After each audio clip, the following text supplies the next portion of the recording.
Welcome to another fine edition of It's a Sports Show, number 178. For those of you who are keeping track, I'm Scott Cray. Alongside me, the always pleasant Dolphin Paul. This is a special sauna edition, if you will. We need to, it's television. They see what's going on, but they don't feel the thickness of the lights. Not only that, we had about 12 takes to start the show. I feel like we're on 189. You know why? Jen's out there drinking everybody's coffee, so yeah, this is we're all a rough start. Every once in a while, I see people don't know. All they see is the finished product. Right. Which sometimes is pretty good and sometimes might not be that It's all good. up to us.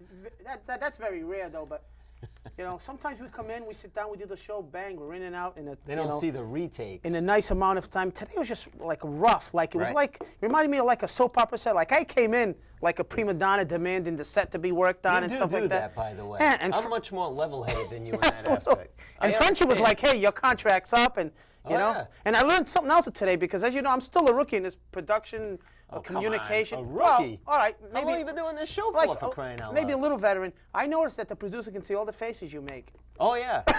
See, what's funny is... Because I gave it the old... See our monitor right there? That's yeah. our reference monitor. That's what everybody at home sees and everybody on YouTube. By the way, youtube.com, keyword IASS. But in the studio, they can see all our cameras separately. Is that you? That must be Who ESPN. else would have... That's your phone over there. And that just goes... I mean, this is unbelievable. What's with the special... is that ESPN I just or put that NFL? on. Yeah. No, ESPN. You're ridiculous. A lot of people getting fired at ESPN. Maybe you could go get a job over there. Are they? How come? I don't know. Beats the heck out of me. Anyway, so we're taping on Thursday. I sent a tape to ESPN, and they sent back a letter saying, you have a face made for radio. Oh, there's no doubt about it. Absolutely. We're taping on Thursday.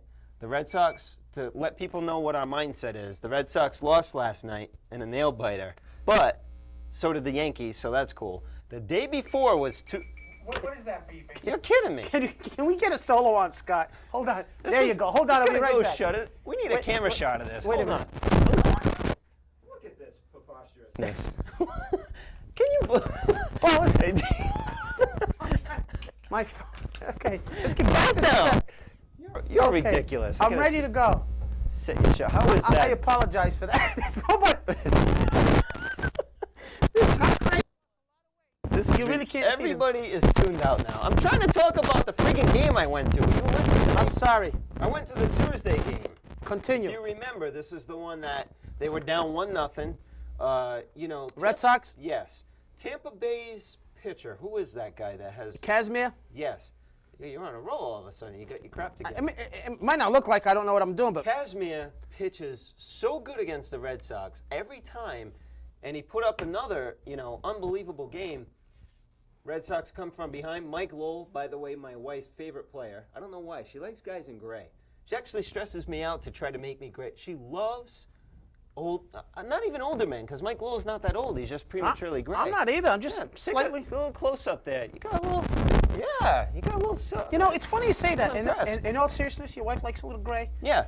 But I thought it was a ploy, because my wife, too, says, oh, I like gray. It's kind of attractive. And I'm like, no, I want to go to Miami. I want to go blonde. Like, we want to go back in time and be young studs. You're going to get some highlights? No, but the women like that mature, you know what I mean? You're not going to find it here. No maturity here whatsoever. So what I'm thinking is that, Lowell hits this home run.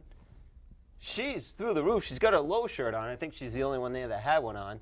And the home run, of course, went to left field. We were out in right field, and we're close to that, that ball that was almost just barely foul, actually, along the right field seats. Anyway, so what ends up happening is they come from behind. Tech does its thing. What an unbelievable atmosphere to be at one of these games that ends in a walk-off hit like that. Coco Crisp, of course, getting the hit.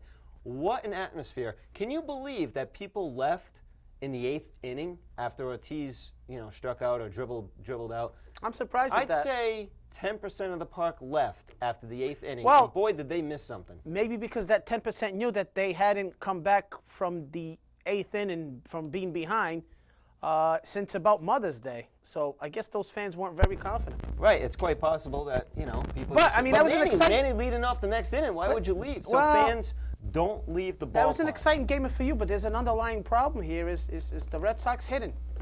And I'll go back to a couple of games, which you say is unbelievable. Obviously, my friend Jay at work, who's a huge Red Sox fans, like a Yep. walking Red Sox encyclopedia. Huge as it relates to fan, or huge like he's a big guy? No, he's a big fan. Okay, Big so he's fan. not I a- mean, he lives. he's I a can tell when huge he's in a Red bad Sox mood. fan. One of those guys, when you call the following day, you can pretty much Like you know. with the Dolphins. Yeah, with me, the Dolphins, you take it to heart. When we and all everything. call you on Sunday night after You all a big call me on loss. Sunday night, and I flip you guys the All-American signal. But no, he went to Baltimore, as many fans do here. He went on a 2-day package. He's all excited because he's never been to Camden Yards.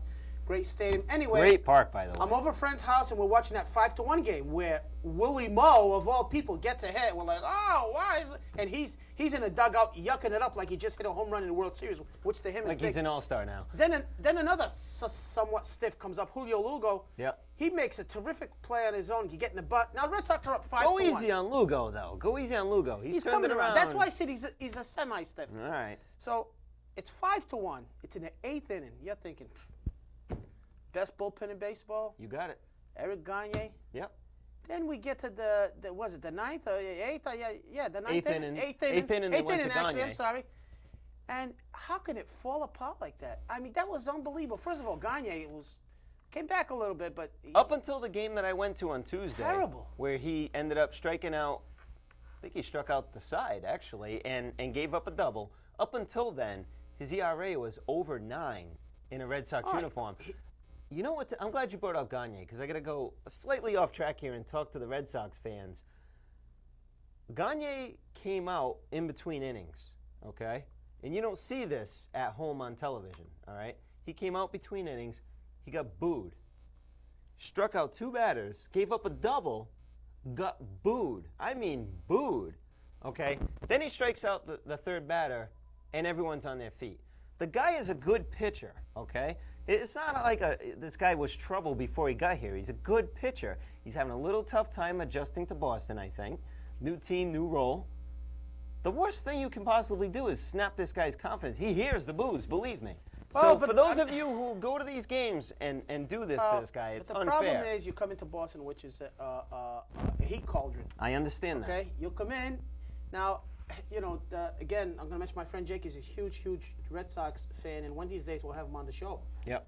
But, you know, they had Okajima and Papelbon going 8-9. Right. Now they brought And there was nothing wrong with that. It's like Francona had a new toy to play with. And, Right. You know what I mean? They didn't know where to put him. So people are questioning, hey, the bullpen wasn't broke, so why'd you break it? But, Well, you I know, mentioned that in the last show. The bullpen was the highlight of Yeah. the bullpen starting pitching and hitting. The bullpen amongst the best in the league. Why and you they question, did that, I don't know. well, you got Gagne now, and you question, well, you didn't bring in Jermaine Dye, which would have Right. looked real good right now. You brought in Gagne. Yeah, I mean, listen, I also said, boy, this bullpen's going to be unbelievable. But I guess you just can't keep adding pieces. You know, it could actually ruin either the chemistry or how they do it. Maybe it's going to take a little while to Well, play that's that the out. I thing. still think they're going to be fine. But, I mean, there's a couple other questions, too. Gagne has never played for a top-notch team. I mean, not everybody can play in Fenway. I don't know. I'm just throwing that out there. I mean, maybe this guy, you know, That can't be the reasons for his early. he's also not in the closer's role in Boston. Right. I think that has a lot more to do with it. I don't see the difference because Well, I'm sure it's a different mentality. Because think about this now. One issue is that you compare the numbers, and by the way, very small numbers here in a Red Sox uniform, but you compare them to what he did prior to coming to Boston. His pitching has changed a little. He's throwing more fastballs, which we all saw what Tejada did to one of his fastballs, and he's also getting behind in the count more often too. So his mentality has changed a little. Now, with that said, if he gets his stuff going, you know, when you look at having an 8-9 like the Yankees did for all those years with Gordon and Rivera, that puts such a different perspective on the offense of the opposing team. If you can have a 7-8-9, that's lights out right there. So if this guy comes around, I think in the end it'll be a good thing when it comes to postseason play. But when they brought him in, they said he was going to be probably like a 7th inning guy. And Right. They kind of changed that. They put him in 8th, and Okajima was pitching lights out. And now I don't know why they did that either. Well, his role has kind of changed. I think that's why you got a question, and some people have been on Theo. I think they're trying to get. Because Theo, you know, Theo really hasn't made great trades. He acquired Matsusaka, which Right. was, let's face it, Matsusaka's been a big. And by the way, paid a lot of money for it. Paid so a lot of money, when and you dish out unfortunately that for much money- Matsusaka, he's 13-9. He should be about a minimum of 16-6. He's pitched some Yeah, gems, so I he's agree. got absolutely no run support. Absolutely. But, you know, his midseason trades, I don't know. I just, you know, I like Gagne, but they didn't. There's a great article today by Sean McAdam in the Journal that says there might not be a cure for the Achilles heel of the Sox, which we'll get to next. Right. That's their inability to hit, especially pitchers Right. they haven't seen. Well, I mean, you that's know- worrisome. And believe me, I'd rather have the pitching, especially into the playoffs. Sure. And they still got the best record in baseball. So a lot of Absolutely. time, that's what I tell But Jay, you got because- you got a lot of games taken care of in the first 2-3 months of the season. Yeah, there's no doubt. There's some questions They're only now. a 500 team since the All-Star I break. said it was over. I still think it's over. I still think I agree. they're going to win the division. But I agree. How far can you make it beyond Well- that, though, is the question. Now, we talk about the midseason trades and everybody says, you know, instead of Gagne, we should have gotten Dye. That's easy to say. And Chicago wanted a lot for Dye. You know, half of our foreign team. Question is, do you want to win now and that's it? Or do you want to win for a while? Now, the thing is, the bottom line is, they did make the trade for Gagne. That's pretty much all they did. The real question is not, should they have gotten Dye instead? That's obvious, especially when you look at Dye's stats. The question is, would they been better off if they did nothing? And I think in the long term, we'll find out. I think they were better off picking up Gagne as opposed to doing nothing at all. Red Sox Nation would have cried bloody murder if they didn't do anything anyway. well, we'll see. I mean, the only time we'll tell how this Gagne thing's going to work out. I think it's going to be okay because he's a good pitcher. But Right. you know, I mean, I think I don't know. I think it just, you know, there's only so many pieces you can work with, and I Yep. think Francona's kind of, you know, I mean, Theo says here's a new toy. He's going to kind of find a place for him. So maybe they had a little bit to do with it. I mean, Right. albeit their biggest problem is still hitting. Right. But you know, I just think they added a piece, and I think, you know, and I'm glad you mentioned 7, 8, 9. Sometimes I'm just not a fan of this micromanagement. Oh, this guy pitches an inning and a half. that's the way- Del that's where Carmen the strikes game out has the come. side. Yeah, that's ridiculous. That's the game. That's the game now. I And you don't may care if not it's a like game that, or and not. I might don't even care if it's agree a game with or you. not. If Manny Del Carmen strikes out 3 guys, why do you take him out? Why? Because there's a left-hander coming up? That's ridiculous. Because that's the way these guys are groomed now. This doesn't start coming into Groomed, major leagues. schloomed. The guy's This is- 24, 25 years old, throwing 95 miles an hour. But I he's- don't care if he's pitching in the middle of an island. But he's been on doing this. Gilligan's Island. He's been playing doing it- this for probably the last 6-7 years now. He's been in this different mentality of throw hard for 3 outs and that's it. That's the way the Well, he game has can't become. go 4 or 5 outs? God forbid he go 4 or 5 outs. Sure you can, except that Oh, you let me can't see, use let me- them for the next 3 days Let- after that. Well, let me look at the numbers. Let me see. Left-hander, right-hander, left-hander, right-hander, right-hander. But I mean, enough I already. agree it's with pitching. you, but that's the way the game has become I know. now. No, I realize that, but I think sometimes that goes overboard with the too numbers. late now, though. Lefty, righty. But well, I'm just saying that you know, over this weekend was a couple important games, and you know, as we're taping the show this week on Wednesday, our Rhode Island viewers aren't going to see the show, unfortunately. But Right. I mean, on Thursday, you know, they lost again yesterday, not being able to hit. I mean, they made a comeback at the end, but too little, too late. Right. Good thing the Yankees lost. Right. So. And we haven't you talked know, about the Yankees. I mean, look at the standings. The Yankees now within a game, half game of Detroit on that wild card race. They're right in it. At one point, they were tied with Detroit, just a few percentage points down. So they're right in the wild card. They know that they just need to get into the playoffs right now. Winning that and wild they- card is primo. And to give the Yankees credit, I mean, from the All-Star break till now, Now they're one of out the of better the top teams in 13 baseball. players, they got 5 in the top 13 with an OPS. It's unbelievable. They are hitting absolutely lights out. Their pitching actually hasn't improved that much. And that's what from I the like All-Star about break. it. If from a Red Sox standpoint, that's what I like. Excuse me, getting all fired up. That's what I like about how the Yankees are playing, because what happened? Look, it's just let's show DP all day show. You know. Look, can you blame 'em? The Yankees? I mean, it's Meeting Street School lunchtime. I'll talk, Oh, I'm sorry. but you convey, and we'll go from there. Oh. Anyway, so that wasn't politically correct. where are we? What I like about the Yankees is that they're on a torrid streak with their hitting, not with their pitching. From a Red Sox standpoint, I'd much rather see that than see their pitching go, you know what, to the wall, because you know the hitting thing can die, the pitching thing not so much. So I'm okay right now. Yankees flirted, they got within 4. It's back to 5 again. Still plenty of ground for them to try to make up. One thing above all else, it makes the last 6 games against the Yankees exciting.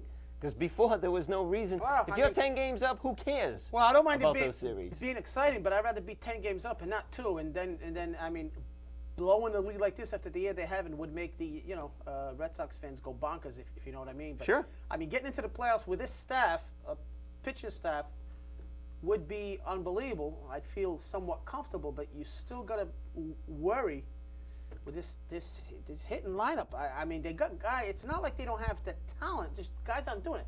Manny and Ortiz is so far down. Manny's kind of picked up his numbers. Ortiz, Manny's come in a couple of clutch situations got the the last few injury, days and hasn't pulled Big off. Papi, but Coco Crisp has turned it around. Yep. Euclid has kind of calmed down a little bit. Lowell's still doing his Lowell? thing. He and Manny keep going back and forth for the lead. Pedroia has had a great year. But then you hit, we won't even talk about, you think Willie Mo Pena is bad. You know what I mean? At least you kind of expected Willie Mo Pena to be bad. You got the other, what's his name? J.D. Drew has been the disgrace of this team this year. Well, a lot of people listen, called it. J.D. Drew, I know there's some off-field issues with his son, operation, stuff like that, but, going back to that game on Friday night, Yep. when he made that play in the outfield, now you still got to pin the loss on Gagne, but if you saw, did you see that J.D. Drew play when Yeah. they hit it into the outfield and he kind of tries to scoop it? Yep. I mean, that's basic Little League baseball. Yep. When guys on base, you had no shot at getting to that ball. Right. First thing you should have done is backed up, let it one hop, catch it. Right.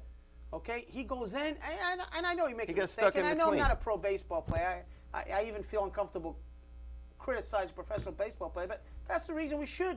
He tries to scoop it, the ball gets by him. Now, 2-run, he might have saved a run. I mean, I just think that's a basic Little League play And that if you you're don't not- make in that situation. For a guy making, again, we normally don't complain about the money, but $15 million, so Right. much more is expected. And when you see that, you're like, are you kidding me? And Crisp is a perfect example of if you are not hitting and you're not contributing Do in this something. lineup, you better be fielding. And Do Coco something, Crisp is yeah. a perfect example. He's been the man on defense Yeah, all but he's- season long. Offensively, he's really picked it He's up. come around now. J.D. Drew so far, again, A dud. people want to The game I off-field went problems to, and so forth. That could be, but right now, I would agree with you. Absolute bust. the game I went to, Pena had 2 at-bats. On a second at-bat, he grounded out a little tricklet to first base, and people were yelling out, hey, that's an improvement. At least he didn't strike out. Third time up, J.D. Drew comes in to hit for him, strikes out. Yeah, now J.D. Drew's just having a terrible year. We talked about this earlier when they made that acquisition. I thought it was way too much money for him. A lot of people did. A guy who's inconsistent. And again, I don't care how much they pay the players because, like you said, I'm sure you paid, $7 for a beer and You're damn right I did. and $3.50 for a $4 Diet Coke. for a dog, Yeah, $6 for a soda. $4 for a dog that costs Most expensive park in 49 baseball. cents to make. Yeah, I mean when that hurts other And areas of the team, indigestion, that's by when the I have way, a problem. for- Indigestion. for 3 days. Really? I pay more. If I count the Tums, I probably paid an extra $10 on top of that. Well, you're not getting any younger. Hey, I want to talk about my fancy new jewelry. You like? Yeah, it's a nice microphone you got on. This little bracelet is what I wanted to talk about. I went into the park, went into the gate, and saw a big sign for the Jimmy Fund, which who Having who a Jimmy is- Fund drive this week. who is not a fan of that, you know what I mean? And for those of you at home, you can't read this because it's too small, but it says number 62, striking out cancer. John Lester now, of course, number 31 when he came back this year from Pawtucket. Started off as number 62 and was number 62 prior to when he did get diagnosed with cancer.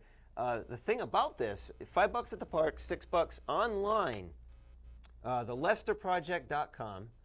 And the reason I wanted to bring this up, 100% of the proceeds, see, we can't plug things on Access TV, but 100% of the proceeds go to, research, cancer research.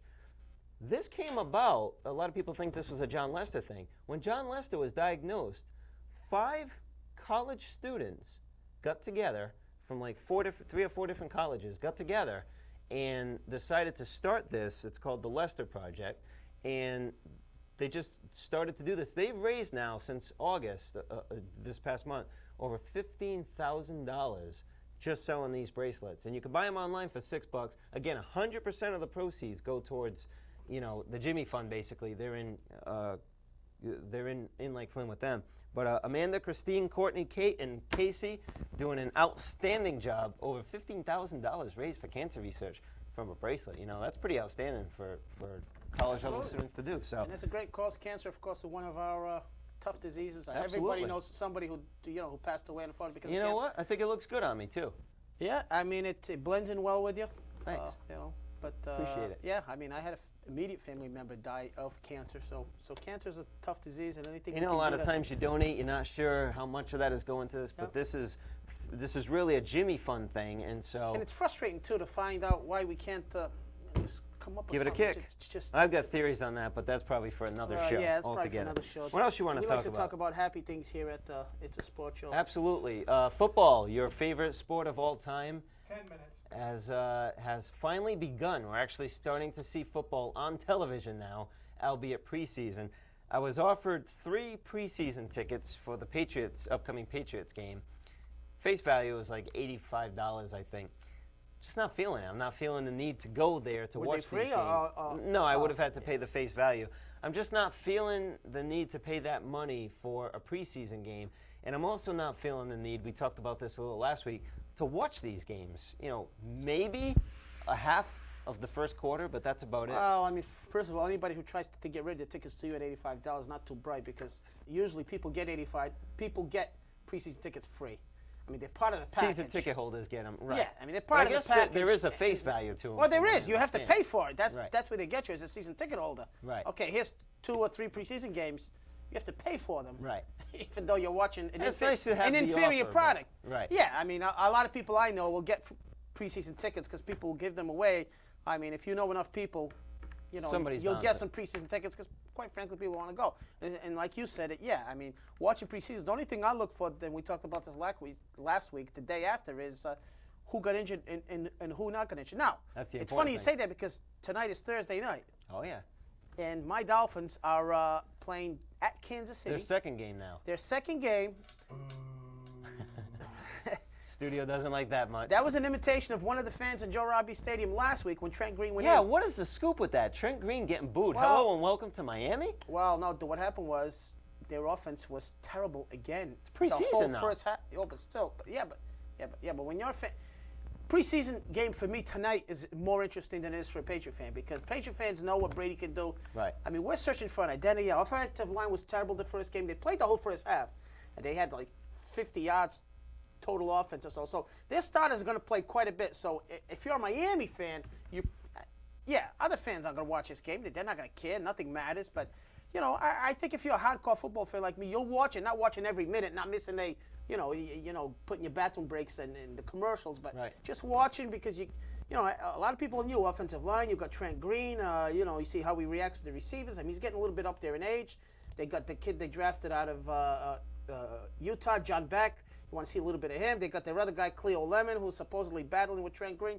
So it's kind of an important game to see a little improvement in Miami's offense. Right. Again, I don't put any stock whatsoever in preseason, but I agree with you. I think most fans do not watch preseason, including Patriot fans, at least not the casual fans. I mean, the hardcore fan likes to watch, like a guy who stood out last week in the Patriots game was a kid named Justin Rogers, a Yep. linebacker who was all over the place, and I noticed that. And I said, wow, sometimes guys like that. Miami has a guy they drafted in the 7th round, Abraham Wright or something. I might even be mispronouncing. People talking about him. Like, it's interesting to find those guys who nobody spoke of during the draft. Right. That come in and open some eyes, if you will. So those are guys interested to see if they can hang on for a job or get a job, or stuff like that. And you never know, these guys might come out of the woodwork and be big performers. Yeah, you never know. So you look for those little things. But if you're a team like Miami or like a team with a new quarterback, new system, I think those fans will be more apt to watch the game versus regular fans Right. like of New England, who has a pretty set offensive line, quarterback, and all their offensive stars. And you know what? Around the league, I believe that teams are in some way, shape, or form in their preseason games really preparing for the first week of regular season football at that point. And the Patriots, I believe, are playing the Jets in the first week. Yeah. So I'll bet in some way, shape, or form they're Well, already preparing for the Jets. It's funny that you say that because they don't really game plan until the 3rd week of preseason. In other words, they'll go in and say, okay, we want to run, 12 pass plays, whatever their pass plays are, Yep. 8 run plays, and they don't care what you're doing as a defense. You Right. know, but I mean, they kind of, they adjust a little bit during the game, but they don't really game plan as they do during the season. I got some inside information. A guy who, inside information, Little scoop. not from one big of your boys? inside information, but they say that when the coaches come in early in preseason, Yep. they've usually scouted out the first 2 or 3 games, like worked on those game plans somewhat. Right. Not, they don't have a game plan for week 3, but they go heavy into especially the first game. That's what they, like you might see a preseason game, but the coaches are formulating plans for that first game, Right. 2 and 3. So players will come in the first week and they'll have a game. Here's the game plan for the Jets. Let's say New England play the Jets. The coaches are probably 2 games ahead of them Absolutely. as far as some type of game plan or formulate what they want to do. So, in preseason, It's amazing what goes on behind the scenes. that everybody we says don't the know. third game, is the game they really put their starters in for a whole half and really put a game plan and just almost like a dress rehearsal. Then the fourth game, you don't want anybody hurt, Right. and you let the guys who want to keep a job just go all out. Just and, before the final and cut. that's the interesting part to see, because in the fourth quarter you see guys running around all over the place. Because let's face it, They're trying for a job. $300,000 versus Go back to $22,000 at a local establishment. Absolutely. So The big story with the Patriots, of course, Asante Samuel, Mr. Holdout, is on day number 16 at the time of this taping. The question is this guy, we've been asking it every week, is he really for real? Is he going to hold out? Certainly looks that way right now. certainly looks that way. We're approaching halfway My through the guess is preseason. he'll sign his tender like right before the season starts, where he'll miss all the camp. He won't have to go through the 2-a-day crap, and Yeah, but he's also going to be a couple weeks behind at that point. The behind what though? He knows the system. He knows what he has to do. He'll be behind. And Is he keeping up athletically, I guess? well, yeah, that'll be for the coaches to decide, and who knows how the coaches will react to him. Belichick doesn't like that type of stuff, but business is business, and he looks like he's at least for real right now. But most people think he's going to come in at that time, or sit out till the 10th game, which probably is foolish. But that's when he gets credit for the for the season. He gets Right. all his NFL credit like a 401k. He'll Right. get credited for a year of service if they start by the 10th game. So those are probably the only 2 scenarios there. A couple other guys. Larry Johnson from the Chiefs looks like he wants a contract. He's close. Brady Quinn finally got in with the Browns. He was the last guy I believe now, I think the Jets cornerback Revis is still not signed, and Jamarcus Russell of the Raiders, who now have Dante Culpepper. Is Marcus the last number 1 pick? Do I have that? Maybe I've got the wrong guy then. I thought they had one more. Well, guy like I said, from the Jamarcus first Russell, round is right? what I meant. Jamarcus That's what I Russell is meant. the last. He's the last first round But guy like I left. said, I think the Jets guy might be one also, so it might be 2. Okay. The Jets drafted a cornerback that they haven't signed yet, and Jamarcus Russell. So there may be 2 guys, but of course he's the big one. He's the number 1 pick overall. Sure. And the Raiders have a history of having a hard time assigning their number 1 picks. 2 minutes. And they took in, my former boy Dante Culpepper. And just as another note, Joey Harrington, another former Dolphin QB, played pretty well in place of Michael Vick, who we talked about a few weeks ago. That's in all that trouble with the dogs, and that'll be an interesting situation, because I think he's got till by the time this show is over and taped Friday. Yep. I think he has to cop a plea by then. Either way, he has to come up with a plea. Sure. That's the It court sounds date like he's they're got. working on a plea bargain at this point. They're doing that, but he's still in big trouble, because they supposedly they came up with a few more charges, and the guys that were in it with him all copped pleas. So Right. very interesting situation as far as what's going to happen down the road with Michael Vick. Is he going to play in the NFL? Is he going to go back to Atlanta, which I doubt very much? Is any team going to take a chance on him? I suspect yes, as we talked about. Sure. When you have some talent, if you have some talent, there's always that. Yeah, he's not a bad Somebody will guy. take We him. can forgive him, absolutely. But lots of football coming up, lots of baseball. The Celtics are going to win the World approaching- Championship, we're and the The Bruins we won't talk championship. about. You're right. You already did. You already said too much. You see it on your screen, youtube.com, keyword IASS. You can catch us on YouTube, of course, and send us emails. Yep. See that on your board, too? How do you like that? It's a sports Thanks show. to Frenchie and Jen, Right who we gave a hard time there. to. It's a sports show at yahoo.com. Right Well, underneath. Right. Yeah, right. So, anyway, thanks for watching. We'll see you next week, everybody.